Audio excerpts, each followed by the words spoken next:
ರವಿಯಪ್ಪನವರು sir ಗ್ಯಾರಂಟಿಗಳ ಬಗ್ಗೆ 2 ಗ್ಯಾರಂಟಿಗಳನ್ನ major ಗ್ಯಾರಂಟಿಗಳನ್ನ ನಿಲ್ಲಿಸಿದ್ರೆ ಅನುದಾನ ಸಿಗುತ್ತೆ ನಮ್ಗೆ ಅನ್ನೋ ಅರ್ಥದಲ್ಲಿ ಮಾತಾಡಿದ್ದಾರೆ ಸರ್. ಪದೇ ಪದೇ ಗ್ಯಾರಂಟಿ ನಿಲ್ಲಿಸೋ ಬಗ್ಗೆ ಶಾಸಕರು ಮಾತಾಡ್ತಾ ಇದ್ದಾರೆ. ಇಲ್ಲ, ಅವರವರ ಅಭಿಪ್ರಾಯಗಳನ್ನ ಹೇಳ್ತಾರೆ. ಒಟ್ಟಾರೆ ಪಕ್ಷ ತೀರ್ಮಾನ ತಗೊಂಡಿದೆ, ಸರ್ಕಾರ ತೀರ್ಮಾನ ತಗೊಂಡಿದೆ.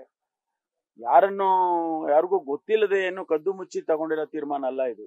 ಕಾನ್ಶಿಯಸ್ಲಿ ನಾವು ತೀರ್ಮಾನ ತಗೊಂಡಿದ್ದೀವಿ. ಚುನಾವಣೆಗೆ ಮೊದಲೇ ನಾವು ಪ್ರಣಾಳಿಕೆಯಲ್ಲಿ ಹೇಳಿದ್ದೇವೆ. ಅದರಿಂದ ಜನ ಸಮುದಾಯ ಅದನ್ನ ಒಂದು ಪರ್ಸೆಂಟೇಜ್, ಕೆಲವು ಪರ್ಸೆಂಟ್ ಆದ್ರೂ ಕೂಡ ನಮ್ಮನ್ನ ಆ ವಿಚಾರದಲ್ಲಿ ನಂಬಿ ಮತ ಹಾಕಿದ್ದಾರೆ. ಹಾಗಾಗಿ ಅದನ್ನ ನಾವು ಅನುಷ್ಠಾನ ಮಾಡೋದು ನಮ್ಮ ಕರ್ತವ್ಯ.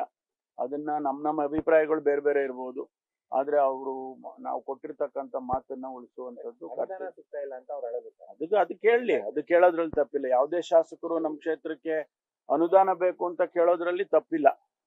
ನನ್ನನ್ನು ಸೇರಿಸ್ಕೊಂಡು ನಾನು ಕೇಳ್ತೀನಿ, ನಮ್ಮ ಕ್ಷೇತ್ರಕ್ಕೆ ಅನುದಾನ ಕೊಡಿ ಅಂತ. ಅದ್ರಲ್ಲಿ ಏನ್ ತಪ್ಪಿಲ್ಲ. ಇಲ್ಲ, ಕೊಡ್ತಾ ಇದೆ. ಏನ್ ಕಾರ್ಯಕ್ರಮಗಳು ಆಗ್ತಾ ಇಲ್ವಾ? ಕಾರ್ಯಕ್ರಮಗಳು ಯಾವುದೂ ನಿಂತಿಲ್ಲ.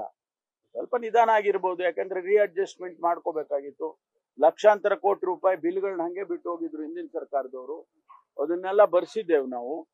ಮತ್ತು ಅದರ ಜೊತೆಗೆ ಅಡಿಷನಲ್ ಎಕ್ಸ್ಪೆಂಡಿಚರ್ 56,000 ಕೋಟಿ ನಮಗೆ ಆಗಿದ್ದು.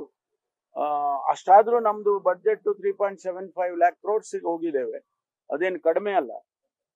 ಪ್ರಪೋರ್ಷನೇಟ್ಲಿ ಬಡ್ಜೆಟ್ರಿ ಅಮೌಂಟ್ ಜಾಸ್ತಿ ಆಗಿದೆ. 3.27 ನಿಂದ 3.71 lakh crores ಹೋಗಿದ್ದೇವೆ. ಸೊ ಅಲ್ಲಿ ಒಂದು ರೀತಿ ಅಡ್ಜಸ್ಟ್ಮೆಂಟು ಆಗಿದೆ.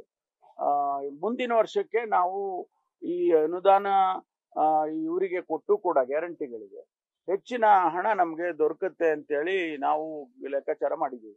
ಕೇಂದ್ರ ಸರ್ಕಾರದವರು ಕೊಡ್ಬೇಕಾದ ಹಣನೂ ಕೂಡ ನಮ್ಗೆ ಸರಿಯಾಗಿ ಕೊಡ್ತಾ ಇಲ್ಲ.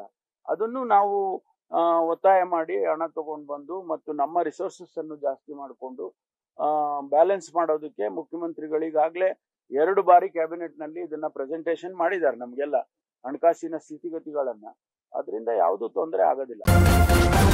ನ್ಯೂಸ್ ಫಸ್ಟ್, ನಿರ್ಭೀತಿಯಿಂದ ನಿಮ್ಮ ಪರವಾಗಿ.